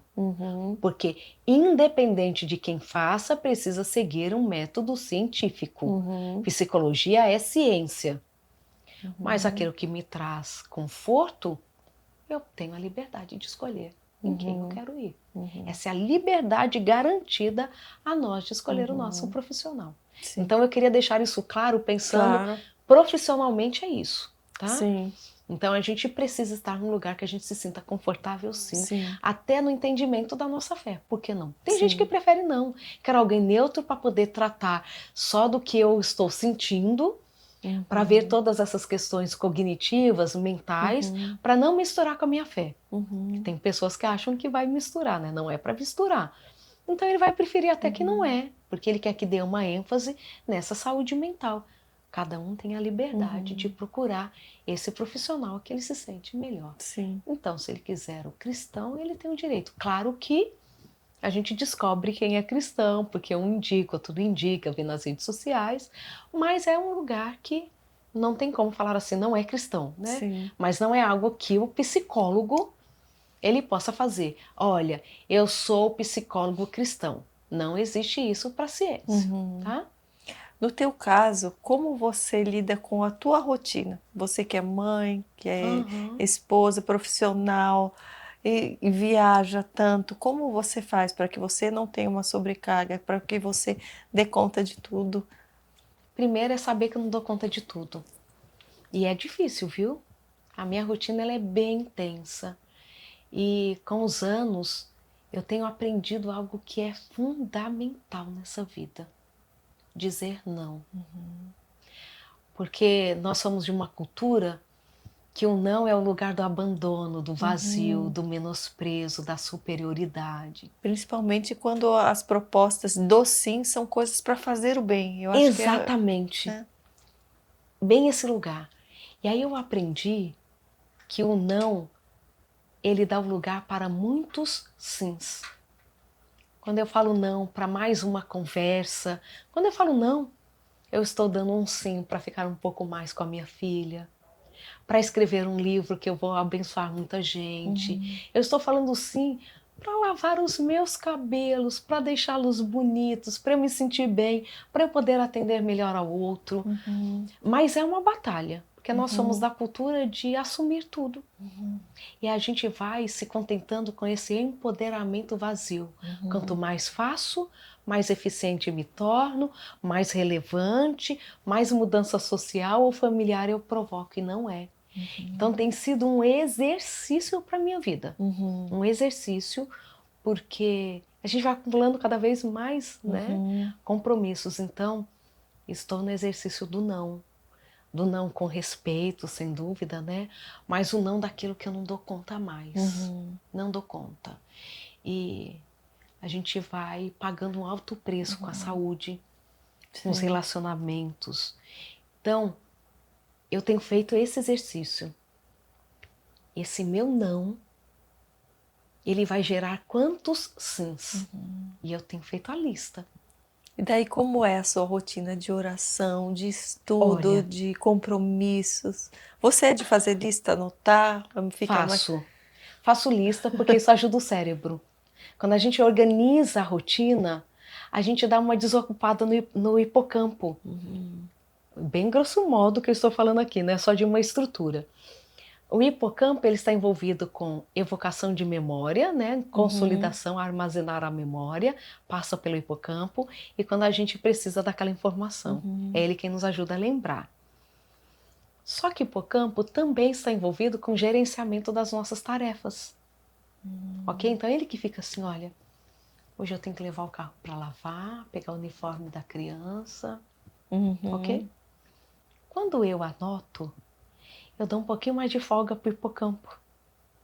E eu consigo, além de outras estruturas, eu organizo e eu desocupo o hipocampo para ele se envolver na memória, que eu preciso recrutar, para a criatividade e para o descanso.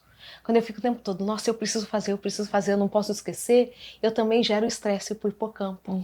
E isso é tóxico para o cérebro, literalmente de perda de neurônios. Olha só, Entende? eu já vi muitos vídeos de mães falando, quando eu fecho o olho à noite vem tudo. Ai, tem que lavar, tem que Isso, fechar, tem que...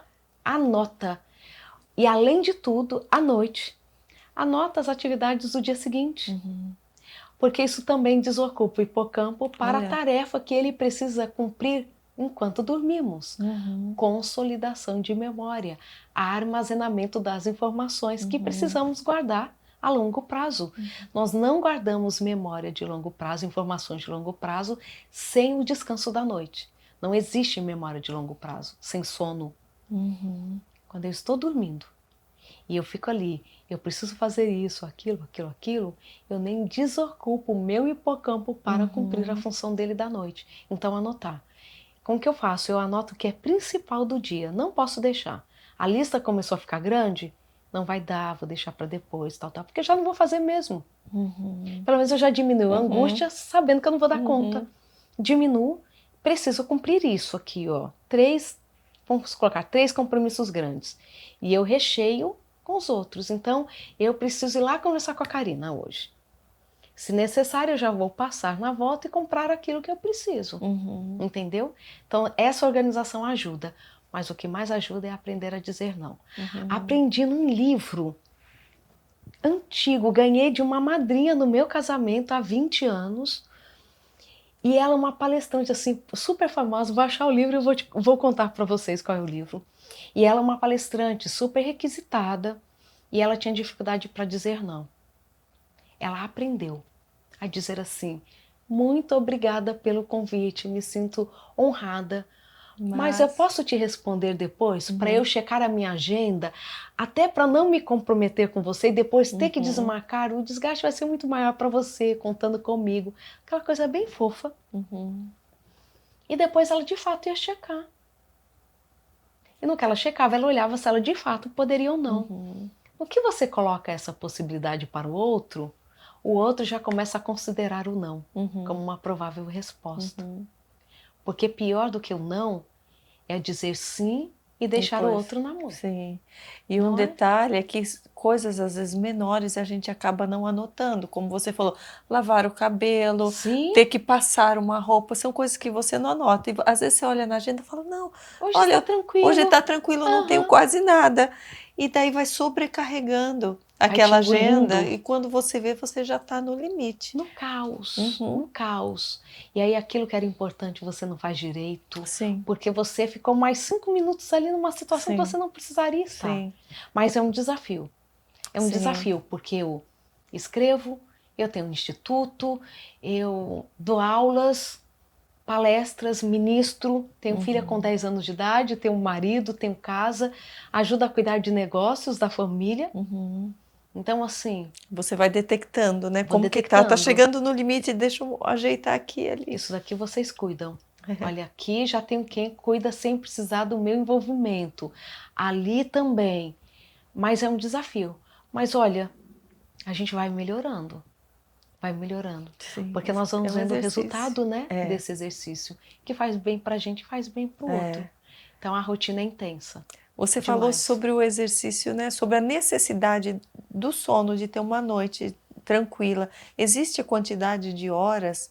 Se alguém, por exemplo, que já dorme demais, por exemplo, que eu tenho gente que usa esse versículo bíblico de descanso para tudo. Ah, mas Alice, eu pedi para descansar, descansa de dia, de noite, depois do almoço, antes do almoço. Está sempre com essa necessidade de descansar.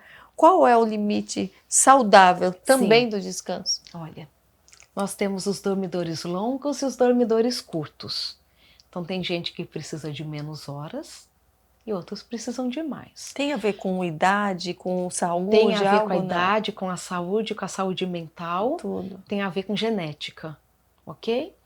A maioria de nós, adultos, precisa dormir uma média de 8 horas por noite. É isso, para a saúde física e mental, ok? Um bebê chega a dormir 16, 18 horas, entende? O adolescente deveria dormir entre 9 e 11 horas por noite, porque o cérebro está passando pela grande conformação para chegar no cérebro do adulto. Então ele precisa dormir para esses rearranjos do cérebro, essa química do cérebro que precisa chegar nessa conformação do cérebro maduro, ok? Dormir demais também pode ser um sinal de falta de saúde, inclusive saúde mental, ok? A gente vê até o mesmo, tanto quem dorme muito e quem dorme pouco, um diminuir da expectativa de vida. Então não é assim, dormir bastante é bom, não é. Então, a nossa média é 8 horas. E é questão de horário, quem troca o dia pela noite também. Fomos feitos para dormir à noite. A natureza, ela, quando escurece o dia, é para diminuir o cortisol e aumentar a melatonina. A melatonina é o hormônio das horas escuras, ok? Nós temos um relógio biológico que não deveria ser regido pela luz artificial, tá? Então nós somos feitos para dormir à noite. Trabalhadores do turno noturno não deveriam ficar assim por muitos anos, porque ele pode ter um prejuízo. Nós encontramos o maior índice de câncer de mama em enfermeiras noturnas do que nas diurnas, e etc. Ok? O sono, ele é anti-inflamatório. E a maioria dessas doenças neurodegenerativas, por exemplo, tem uma inflamação envolvida. No diabetes tem, etc. Então nós somos feitos para dormir à noite, ok? Claro, se não tem essa possibilidade da noite, tem que dormir pelo menos um pouco de dia para dar uma compensada. Crianças precisam dormir mais, adolescentes 9, 11 horas, nós jovens adultos por volta de 8 horas. Seria o ideal para os idosos. Só que por conta de todo o envelhecimento, nós vamos dormindo menos, ok? Dormir depois do almoço faz bem ou não faz bem? Se for ali uma meia horinha, vai fazer bem. Tirar a tarde para dormir é prejudicial para nós adultos. Final de semana, compensa o sono da semana? Também não. A gente fala que é o atleta do final de semana, né? Não é atleta, né? Ele joga, mas não é atleta. Então, o cristão de final de semana também tem, né? Também não funciona. Por isso Só que a gente vai fala, um dia na igreja e tá exatamente, a qualidade de vida é o que você faz na rotina que define como será a sua saúde física, mental e espiritual. É a rotina que define. Não é um recorte da semana que faz isso. Então nós temos que dormir durante toda a semana. Não é à noite que nós fazemos, não é no final de semana que, claro, antes dormir pelo menos no final de semana do que não dormir, mas não vai fazer bem, não é aquilo que vai compensar o que você perdeu na semana. Ter a rotina da hora de dormir e acordar, extremamente importante, extremamente. Rotina é importante, isso que a gente tem que colocar na nossa mente. Rotina é importante para a qualidade de vida. Rotina é importante para a saúde mental. A vida bagunçada bagunça o cérebro. O cérebro precisa de ordem. O cérebro precisa de cadência.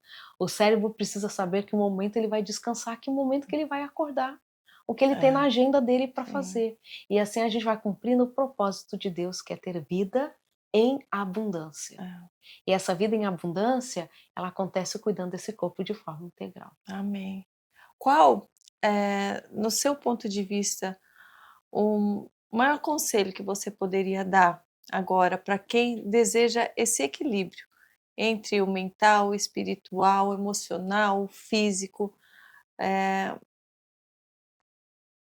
A característica principal de para um cristão equilibrado, que nós temos visto tanto hoje em dia, alguém que se intitula cristão e tão longe da prática da fé, tão longe do equilíbrio. E você falou sobre religiosidade, hoje é uma palavra também que está sendo falada de uma forma pejorativa, e eu entendo, eu gosto de seguir, de conhecer o que é a religião. Eu acho que está sendo menosprezada, está sendo banalizada.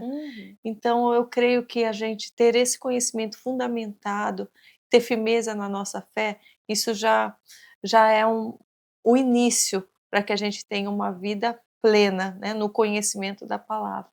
Mas no teu ponto de vista, qual seria o nosso recado final e o maior conselho para esse tempo, onde pessoas estão perdidas, sejam cristãos ou não cristãos, estão muitas vezes deixando a vida levar aquilo que elas sentem, que elas pensam como se fosse a verdade absoluta, e não buscando auxílio nem nas escrituras, nem em profissionais?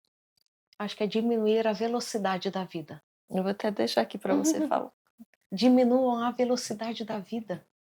Ter um pouco mais de tempo para estudar a palavra pela manhã, parar, refletir, ter tempo para olhar para o filho, ter tempo de entrar em contato com as suas próprias emoções. Não deixa para lá não, para, pensa. Por que eu fiquei tão triste? Por que me abalou tanto? Nossa, essa euforia aqui, o que aconteceu no meu dia para me deixar tão feliz? Parar um pouco essa correria, olhar para si, olhar para o outro, pensar o que de fato você quer fazer da vida, o que traz sentido. E quando a gente diminui essa velocidade, essa intensidade, essa necessidade de fazer acontecer no aqui e agora, tudo agora, nós temos mais tempo para escutar a voz de Deus, para olhar para um filho e perceber se ele está precisando de um pouquinho mais de colo, para olhar para os nossos amigos, entender a necessidade que eles têm e de ter essa mente um pouco mais acalmada. Nós estamos agitados demais. É tudo para ontem, é tudo o melhor, é tudo com muita quantidade, muita excelência, aquela coisa muito sufocante. E às vezes a gente só não está parando para escutar o que é essencial na vida, para saber o que faz sentido para a nossa vida, para o evangelho, para a vida da nossa família. Desacelerar um pouco. Eu acho que é o que nós estamos precisando agora, até para escutar a voz de Deus. Deus fala assim: vem, vem aqui um pouquinho do lado, vem, descansa um pouco. Deixa um pouquinho essa agitação, deita um pouquinho aqui no barco, vem dormir comigo. A vida dá para ser mais leve, Dá para deve ser ser mais mais leve, leve. precisa ser mais leve. A gente precisa rir mais, assim, não levar tudo tão assim, tão intensamente. Deu errado, não pode ser teoria. Deu errado, o que eu vou aprender com isso? Mas isso não pode me prender. Todo mundo erra, todo mundo tem sim os seus equívocos, todo mundo fala o que não devia falar, Faz né? parte. Então, assim, essa leveza que vem do jugo suave de Deus. Amém. Isso é transformador. Amém.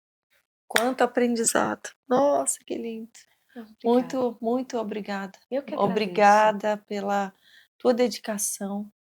Agradeço a Deus pela sua vida, pelo teu conhecimento, pela tua forma tão doce, tão firme e sábia de passar isso para nós e de ver com tanta clareza Deus na sua vida, refletindo através da sua vida, que você possa seguir avançando mais ainda, que o Senhor te sustente, te fortaleça, me guarde.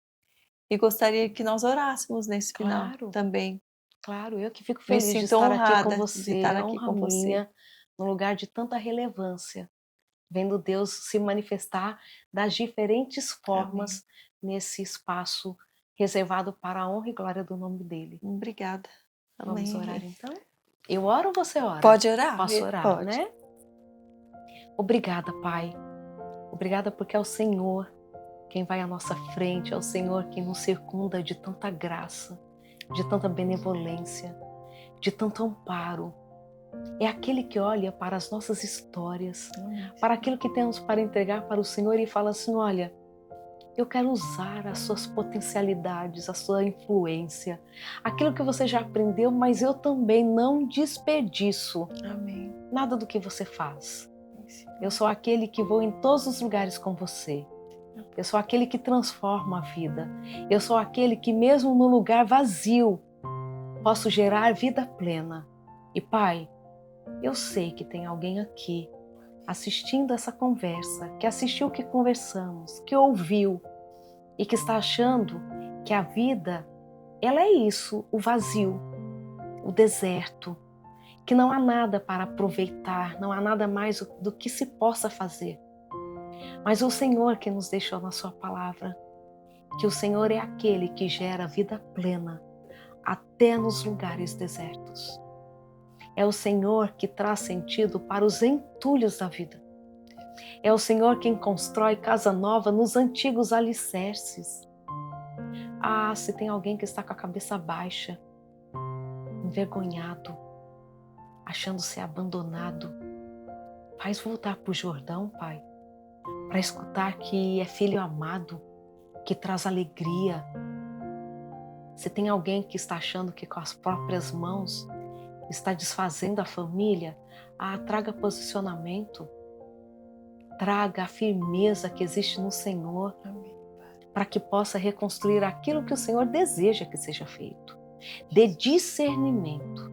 Ó Pai, acho que é uma das coisas que mais nos falta, discernimento, que só é alcançada por meio do Teu Santo Espírito, para sabermos quando é tempo de avançar e de parar, de levantar e de deitar. Aquilo que nós temos para dar para o outro e também o não que é tão necessário. Estamos aqui diante do Senhor, porque equilíbrio não temos. Sabedoria, quem somos nós? Mas estamos diante daquele que pode todas as coisas, daquele que é e que está disposto a nos tornar. Queremos o discernimento, o equilíbrio, o descanso, o avançar do reino de forma majestosa, respeitosa, gloriosa, porque queremos dizer ao mundo, sim, que temos um Deus que cuida de nós e um Deus que nos usa, nos faça fortes no Senhor. É o que pedimos e agradecemos. Em Teu nome. Amém. Amém. Amém. Amém. Obrigada. Obrigada. Amém. Ricamente. A nossa, a você também, tua família. Obrigada por tudo. Que o Senhor possa edificar a sua vida, que você possa ter recebido de cada palavra que nós falamos aqui, com o coração aberto, quebrantado, para que o Espírito Santo venha a frutificar, que cada sementinha que foi plantada hoje aqui venha germinar, florescer, que você seja muito usada por Deus, usado por Deus, mas que principalmente você tenha um coração sedento por conhecê-lo de forma íntima, de forma presente, constante, diária, que você tenha a oportunidade de falar desse Deus que pode transformar, que pode curar, que pode te libertar. Nós podemos todas as coisas com Ele, com Ele. Sem Ele nada podemos fazer de bom. Então que você se lembre nesse dia que a mente, a ciência, tudo aquilo que está ao nosso alcance pode e deve ser usado em concordância com a palavra de Deus para o bem da humanidade, que você seja aquele que seja através do estudo, através de uma outra profissão, seja através da arte, que você possa realmente ser usado por Deus para levar luz a toda criatura, que você seja um agente do céu aqui na terra. Compartilhe desse podcast tão precioso, siga estudando, siga buscando, siga crescendo em dons, habilidades na palavra, no conhecimento da palavra de Deus. colocando em prática tudo aquilo que Ele vem nos ensinar. De nada adianta nós ouvirmos e não colocarmos em prática. Nós achamos incrível cada ensinamento, cada insight que hoje foi falado. Se não mudarmos os nossos hábitos, se não nos levantarmos, mesmo que seja para falar para Deus, Deus, eu acho que eu não consigo. Eu acho que vai ser muito difícil, está muito longe, mas me salva, me levanta, me segura pela mão. Em Ti eu confio, não confio em mim, mas confio em Ti. E você, nesse dia, se levante com essa força para agir em concordância com o céu. Um beijo no seu coração, que Deus te abençoe muito. Muito obrigada por estar aqui, muito obrigada por nos seguir, muito obrigada por confiar no Mais Forte Podcast, estar com os ouvidos atentos a tudo aquilo que nós podemos levar até você. Deus te abençoe e até o próximo Mais Forte Podcast. Deixe o seu comentário, compartilha, deixe o seu like e também seja um agente de Deus na Terra. Fiquem com Deus.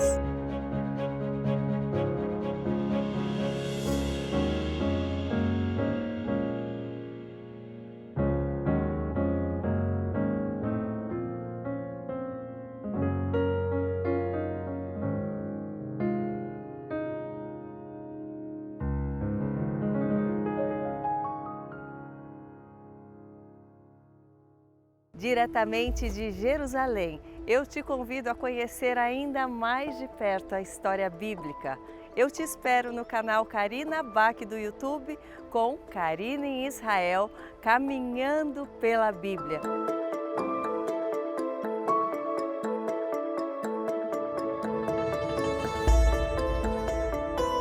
Um projeto muito especial em parceria com Hebron Turismo.